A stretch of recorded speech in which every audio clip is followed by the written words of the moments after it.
قابل قدر پیر طریقت و جملہ علماء کرام برادران ملت اسلامیہ، السلام علیکم ورحمۃ اللہ وبرکاتہ۔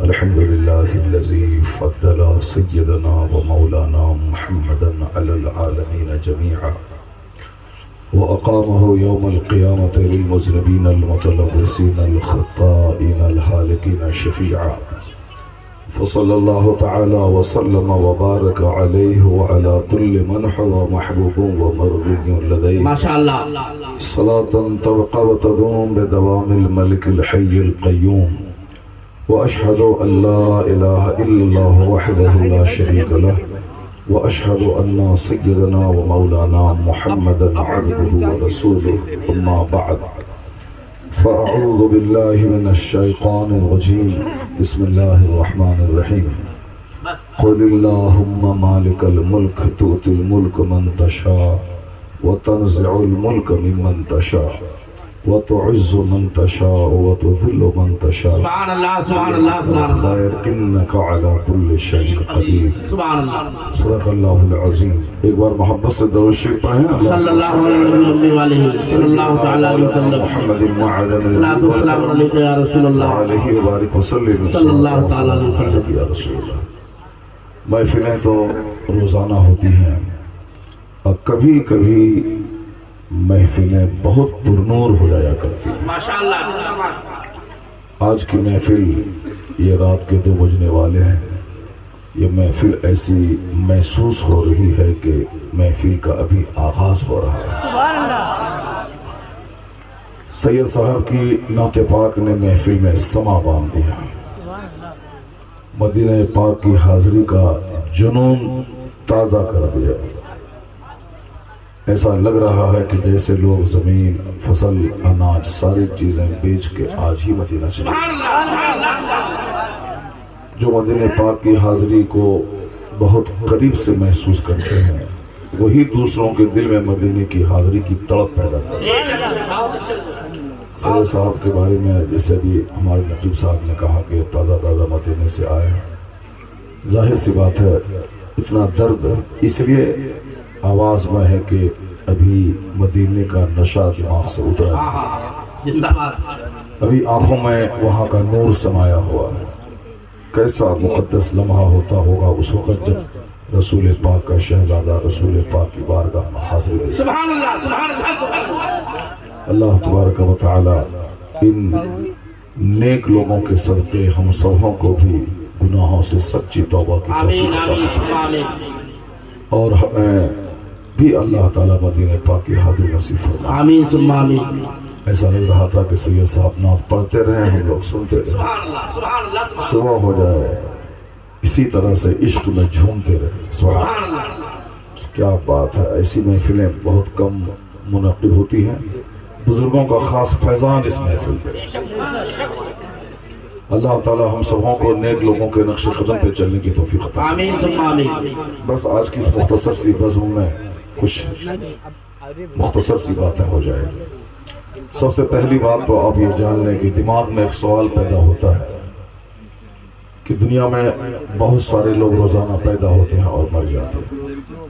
یہ دنیا کی حیثیت اور حقیقت ہی اتنی ہے کہ ہر پیدا ہونے والے کو مر جانا، کسی چیز کو قرار نہیں ہے۔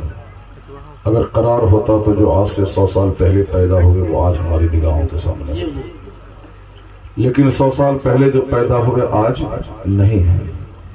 تو یہ بھی سچ ہے کہ جو آج ہیں وہ 100 سال کے بعد نہیں رہے۔ 100 سال کے اندر کی ہی ہماری اور آپ کی کہانی ہے، چاہے 10 دن میں مر جائیں یا 10 سال میں مر جائیں یا 70 سال میں مر جائیں یا 80 سال میں مر جائیں، تو 100 سال کے اندر ہی ہماری ساری تاریخ ختم ہو جاتی ہے، ہم لوگ مٹ جاتے ہیں، ہماری ہڈیاں قبر میں گل جاتی ہیں، ہمارے بال بچے ہمیں بھول جاتے ہیں، اور کوئی نام و نشان ہمارا نہیں رہتا۔ اسی گاؤں میں کتنے لوگ آئے آج 1000 سال کے اندر، کتنے لوگ آئے، مگر کس کو لوگ جانتے ہیں؟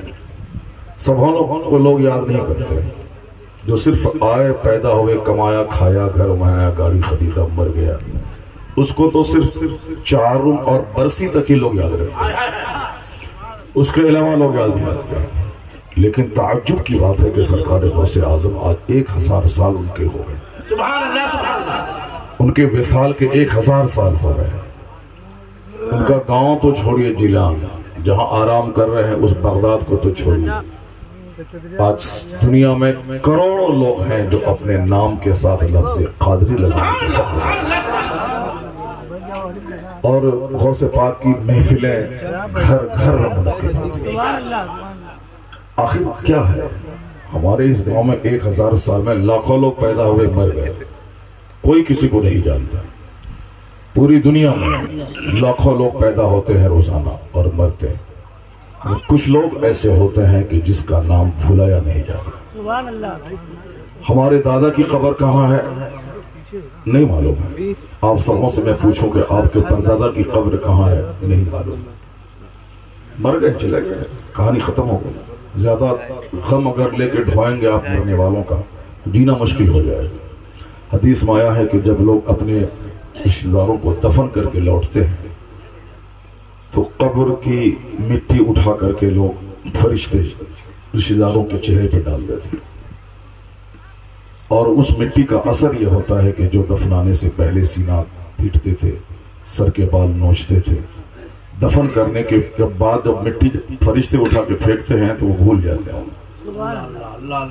وہاں سے گھر لوٹنے کے بعد بھول جاتے ہیں کہ میری کوئی ماں تھی، بھول جاتے میرا کوئی باپ تھا، ورنہ لگ رہا تھا کہ اس کا غم سے سینہ پھٹ جائے گا، یہ زندہ نہیں رہ پائے گا۔ لیکن 10 دن کے بعد پھر وہ کاروبار میں ایسا مصروف ہوتا ہے کہ لگتا نہیں کوئی باپ اس کا مارا ہے۔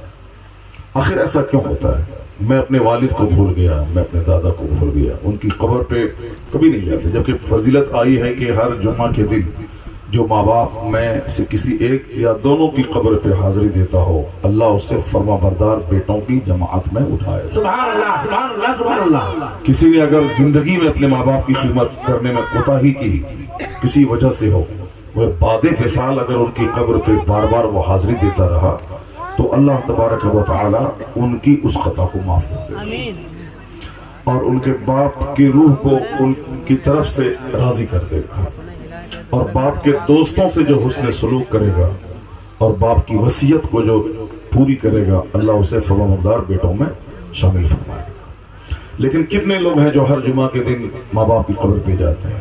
ایک گاؤں میں 1000 کی آبادی ہے، بمشکل تمام 1-2 لوگ جاتے ہیں۔ کیا کہیں زیادہ ماحول اچھا ہے تو جمعہ کی نماز پڑھنے کے بعد قبرستان اگر نزدیک ہے 10, 20, 50 لوگ چلے جاتے ہیں، صرف ایک جمعہ، وہ بھی مرنے کے 2-4 سال تک، اس کے بعد تو ہزاروں میں لاکھوں میں کوئی۔ آخر ہم لوگ اپنے باپ داداؤں سے زمین پاتے ہیں، مکان پاتے ہیں، بہت ساری دولتیں پاتے ہیں، اس کے باوجود ان کو بھول جاتے ہیں، ان کی قبر پہ حاضری نہیں دیتے، ان کی قبر قبرستان میں کہاں ہے ہم نہیں جانتے۔ لیکن اگر آپ سے پوچھا جائے کہ غوث پاک کی قبر کہاں ہے، بچہ بولے گا بغداد۔ اگر کہا جائے کہ خواجگان فخر ہندوستان کی قبر کہاں ہے تو بچہ بولے گا اجمیر معلم ہے۔ اگر آپ سے کہا جائے کہ سرکار جنید بغدادی کی قبر انور کہاں ہے، جو پڑھے لکھے لوگ ہیں یا پھر جو مذہب اہل سنت و جماعت کی محفلوں میں شریک ہوتے ہیں، خطابات سنتے ہیں، تو وہ بولیں گے بغداد معلّہ میں ان کا مزار پاک۔ امام اعظم رضی اللہ تعالیٰ عنہ کی قبر کہاں ہے تو بغداد معلّہ میں۔ اگر پوچھا جائے باعزید بستامی رضی اللہ تعالیٰ عنہ کی قبر انور کہاں ہے تو آپ بولیں گے ایران میں، اور اعلیٰ حضرت کی قبر انور کہاں ہے تو آپ بولیں گے کیا کہنا مرکز اہل سنت و جماعت بریلی شریف کا۔ یہ وہ لوگ ہیں جو 100 سال پہلے، کوئی 1000 سال پہلے جا چکے، لیکن ہزاروں نہیں کروڑوں زبان پر ان کا چرچا ہے۔ ان کی قبر پہ لوگ 1-1 لاکھ روپے خرچ کر کے حاضری دینے جاتے ہیں۔ سید صاحب بھی گئے ہوں گے بغداد معلّہ، اگر نہیں گئے ہوں گے تو پھر چلے جائیں گے۔ اور الحمدللہ میں بھی ایک بار غوث پاک کے مزار پہ حاضری میں نے دیا، سبحان اللہ۔ بغداد معلّہ جب گیا تو ایسا لگا کہ مدرسے پہ جان دے دوں، کیونکہ غوث پاک نے کہا ہے کہ جو میرے مدرسے کے سامنے سے گزر جائے وہ جنتی ہے، جو میرے مدرسے میں پڑھ لے وہ جنتی ہے، جو میرے مدرسے کے سامنے سے گزر جائے وہ جنتی ہے۔ اللہ توفیق دے، اللہ پیسہ دے تو بغداد جاؤ اور غوث پاک کا مزار وہی ہے جو ان کا پرانا مدرسہ تھا، سبحان اللہ سبحان اللہ، وہاں جاؤ۔ غوث پاک کی قبر پہ حاضری دینے میں 1 لاکھ روپے لگتے ہیں. 1 لاکھ روپے خرچ کر کے ہم اور آپ تو کبھی کبھی جاتے ہیں. بہت سارے لوگ ہر مہینے کی 11 تاریخ کو بغداد جاتے ہیں. میں جب گیا وہاں کہا کہ حضرت پاکستان سے پیر صاحب ہیں، وہ اپنے 150-200 مریدوں کے ساتھ ہر مہینے کی 11 تاریخ کو یہاں آتے ہیں. اللہ. اب آپ بولیں گے کہ پیسہ کہاں سے لائیں گے، پیسہ کہاں سے آئے گا؟ وہ سب دل کی بات ہے، دیوانوں کی بات ہے. مفلسی میں بھی مدینے کا سفر ہو جائے، جس پہ سرکار دو عالم کی نظر ہو جائے. بس بہت پیسے والے بیٹھے رہتے ہیں، نہیں جا پاتے ہیں، اور فقیروں کی ایسی دنیا آباد ہے کہ بار بار مدینے پاک کی حاضری ہو رہی ہے. سبحان اللہ سبحان اللہ. اللہ تعالیٰ سید صاحب کا اقبال بلند فرمائے. میں کہہ رہا تھا کہ پیسے کی کوئی بات نہیں ہے، ورنہ عرب پتی مدینہ نہیں جا پائے. وہ لندن گئے، برٹن گئے، فرانس گئے، جرمنی گئے، ناروے گئے، کینیڈا گئے، مگر مدینہ نہیں جا پائے. کیوں نہیں گئے مدینہ؟ سب نہیں جاتے ہیں مدینہ، وہی جاتے ہیں جنہیں مصطفیٰ بلاتے ہیں. بس صرف سچی طلب ہونی چاہیے، دل کی گہرائی سے طلب ہوئی، ادھر طلب ادھر مدینے سے بلاوا آ جاتا ہے. میرا ایک بھانجا تھا، اس نے بولا کہ آپ تو وزیر پاک سے واپس آ گئے، کیا آپ کی اہلیہ بھی چلی جائیں گی، کیا آپ کے بچے بھی چلے گئے؟ میں نے کہا ہاں. میں نے سبوں کو درود رضویہ پڑھنے کی تاکید کر دی. میں نے اپنی اہلیہ سے بولا ہے کہ پابندی سے ہر جمعہ کے دن 100 بار پڑھنا، اور اللہ توفیق دے تو ہر دن فجر کی نماز کے بعد 100 بار درود رضویہ پڑھنا. صلی اللہ علیہ نبی الامی وآلہ صلی اللہ علیہ وسلم صلاۃ و سلام علیک یا رسول اللہ. اس درود پاک کی فضیلت یہ ہے کہ جو سچے دل سے اس کا عامل ہوگا، جنت تو وہاں ملے گی، مدینے کی حاضری یہاں. سبحان اللہ سبحان اللہ سبحان اللہ. بالکل تجربہ ہے اس کا، بالکل تجربہ ہے اس کا. انہوں نے کہا کہ آپ کی اہلیہ بھی چلی جائے گی. میں نے کہا میں نے ان سے درود پڑھنے کے لیے کہہ دیا ہے، حضور چاہیں گے تو ہو جائے گا. آپ دیکھیے کچھ ہی دن کے بعد ترکیب بنی، میں اپنی وائف کے ساتھ مدینہ چلا گیا. سبحان اللہ سبحان اللہ. تو لوگ کہتے ہیں کہ کہاں مدینہ، اتنا پیسہ کہاں سے آئے گا، حج کرنے میں 4 لاکھ لگتے ہیں. وہ سب بیکار کی باتیں ہیں. جب بلاوا آتا ہے تو انتظام خود بخود ہو جاتا ہے. پہلے 10 بیگھہ زمین بیچ کے لوگ حج کرنے جاتے تھے، اور آج 1 کٹھا بیچ کر میاں اور بیوی دونوں حج کر لیتے ہیں. آج پہلے 10 بیگھہ زمین بیچتے تھے لوگ، آج سے 50-100 سال پہلے 10 بیگھہ زمین پھر بھی حج کا پیسہ نہیں ہوتا تھا. اور ابھی صرف 1 حصہ زمین کوئی بیچ دے تو 10-20 لاکھ روپے ہوتے ہیں، میاں بیوی کے ساتھ چلے جاتے ہیں. اللہ تبارک و تعالی صرف دل دیکھتا ہے. ان اللہ لا ينظر الى صورکم واموالکم ولكن ينظر الى قلوبکم وَأَعْمَالِكُمْ. Allah does not look at your face and your wealth. اللہ تمہارے چہرے اور تمہاری دولتوں کو نہیں دیکھتا. Allah sees your hearts, Allah sees your intention, Allah sees your deeds, Allah sees your action. اللہ تمہاری نیتوں کو دیکھتا ہے، تمہارے اعمال کو دیکھتا ہے. نیت کیسی؟ نیت صرف ستھری رہے، سارے کام آسان ہو جائے. آج وہی نیت ہی گندی ہوگی، نیت ہی گندی ہو گئی. ابھی ایک میسیج آیا میرے پاس کہ بجنور میں ایک مولوی صاحب نے ڈی جے والا نکاح پڑھانے سے انکار کر دیا. ہاں، ان کو لوگوں نے اتنا پیٹا کہ زخمی ہو گئے، بے ہوش ہو گئے. گھر کے کئی لوگوں کو مار پیٹ کر دیا انہوں نے، سر پھٹ گیا پورا. وہ مولوی بولا کہ میں وہ نکاح نہیں پڑھاؤں گا جس میں ڈی جے بجتا ہو. اور دوسرا مولوی کو منع کیا کہ تم بھی مت پڑھاؤ، تاکہ یہ توبہ کر لے اور ڈی جے چھوڑ دے. یہ مولوی چاہتے تھے کہ وہ جنت چلے جائیں، مگر وہ سارے جہنمی مل کے جنتی کی پٹائی کر دی. اس طرح بے حیا اور بے شرم ہو گئے، حد درجہ گر گئے لوگ. ان لوگوں کی لاش کو کتے نوچ کے کھائیں. جو لوگ اپنے عالموں، اپنے مولویوں، اپنے ائمہ کو، حق بتانے والوں کو اس طرح پٹائی کرتے ہیں کہ بتائیں اس کا کیا ٹھکانہ ہوگا اس کا. یہاں تو ہے کہ چلو ہم نہیں عمل کرتے ہیں، کم سے کم جو حق بولتا ہے اس کو مانتے ہیں. چلو حضرت صحیح بول رہے ہیں، جھوٹ بولنا حرام ہے، شراب پینا حرام ہے، جوا کھیلنا حرام ہے، نماز چھوڑنا حرام ہے. میں نماز چھوڑتا ہوں، حرام کام کرتا ہوں، اللہ تعالیٰ مجھے معاف فرمائے. ہم لوگ یہی کہتے ہیں نا، مگر یہ بات بڑی سچی بول رہا ہے. اور جو حق بولنے والے کی پٹائی کر دے وہ سمجھ لیں کہ ممکن ہے کہ اس کی موت حالت کفر میں ہو جائے، اس کی موت حالت کفر میں ہو جائے. اذان کی توہین کر اذان کا جواب دینا ضروری ہے، اور اذان کے وقت میں جو دنیا کی بات کرے، آیا ہے کتاب میں کہ ہو سکتا ہے اس کی موت حالت ایمان میں نہ ہو.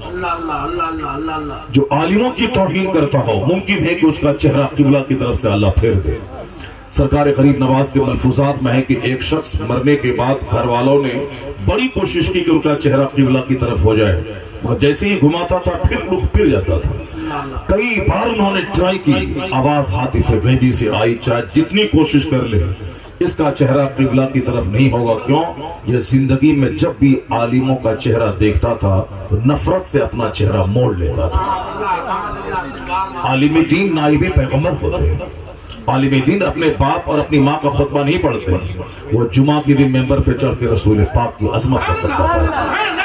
وہ ممبر پر بیٹھ اگر میں اپنی ماں اپنے باپ کی تعریف کروں تو 10 منٹ تم برداشت نہیں کر پائے گا، بھگا دے گا اسٹیج سے، مگر میں 5-5 4-4 گھنٹے خطاب کرتا ہوں اور پبلک سنتی ہے، اس لیے کہ باپ کی نہیں مصطفیٰ جان رحمت کی بات کرتا ہوں۔ تو عالم دین کا وقار اسی لیے ہے کہ عالم قرآن کی بات بولتا ہے، عالم حدیث بولتا ہے، عالم مصطفیٰ کی سیرت بیان کرتا ہے، اور یہ عالم ہمارا دشمن نہیں، یہ عالم دین یہ ہمارا خیر خواہ، ہمارا دوست ہے جو ہمیں جہنم سے بچا کر کے جنت لے جانا چاہتا ہے۔ یہ عالم مصطفیٰ کی بات دہراتا ہے کہ حضور نے کہا تھا ان کفار و مشرکین سے، میرا حال یہ ہے کہ میں تمہاری کمر پکڑ پکڑ کر میں تمہیں جہنم میں گرنے سے بچانا چاہتا ہوں، اب تمہارا عالم یہ ہے کہ تم زبردستی آگ میں کودنا چاہتے ہو۔ حضور کہتے ہیں کہ میں تمہاری کمر پکڑ کے تم کو آگ میں گرنے سے بچانا چاہتا ہوں، اب تم ہو کہ اسی آگ میں گرنا چاہتے ہو۔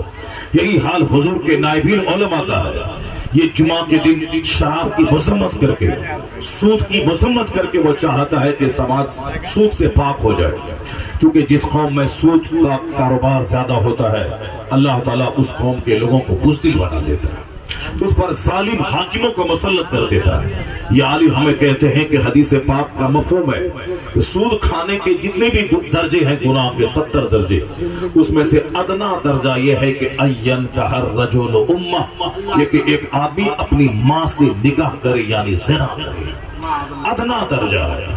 سود کے گناہ کے 70 رینک ہیں، اس میں سے ادنا رینک یہ ہے کہ ایک مرد اپنی ماں سے زنا کرے۔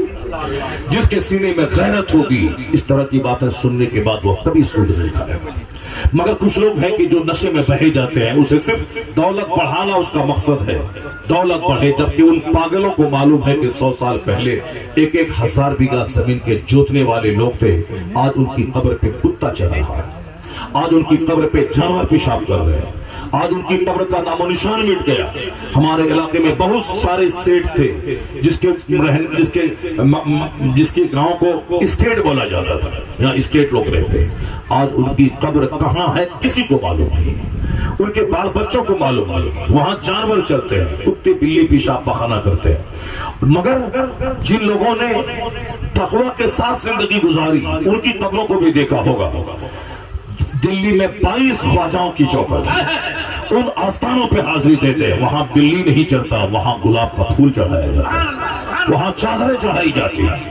شاہ یوسف صاحب انہی لوگوں کی کڑی میں سے ایک کڑی ہیں، ان کی قبر پہ کتا نہیں چڑھتا، ان کی قبر پہ چادریں چڑھائی جاتی ہیں، ان کی قبر پہ گلاب چڑھایا جاتا ہے، تاکہ جان لے کہ جو زمیندار تھا دیندار نہیں تھا، اس کی قبروں پہ جانور چڑھتے ہیں، اور جو زمیندار نہیں تھا دیندار تھا ان کی قبروں پہ فرشتوں کی حاضری ہوتی ہے، وہاں چادریں چڑھتی ہیں، گلاب چڑھتے ہیں۔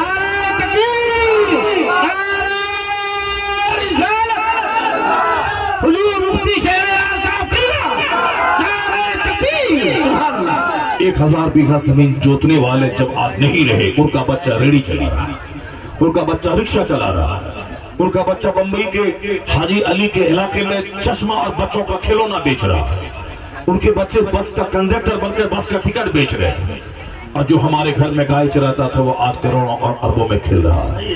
اس لیے پیسوں اور دولتوں کی کوئی حیثیت نہیں ہے، یہ دولت کے نشے میں چور عالموں کی بے قدری کرتے ہیں، دولت کو بڑھانے کے لیے تمام اصول اور ضابطے کا خون کرتے ہیں۔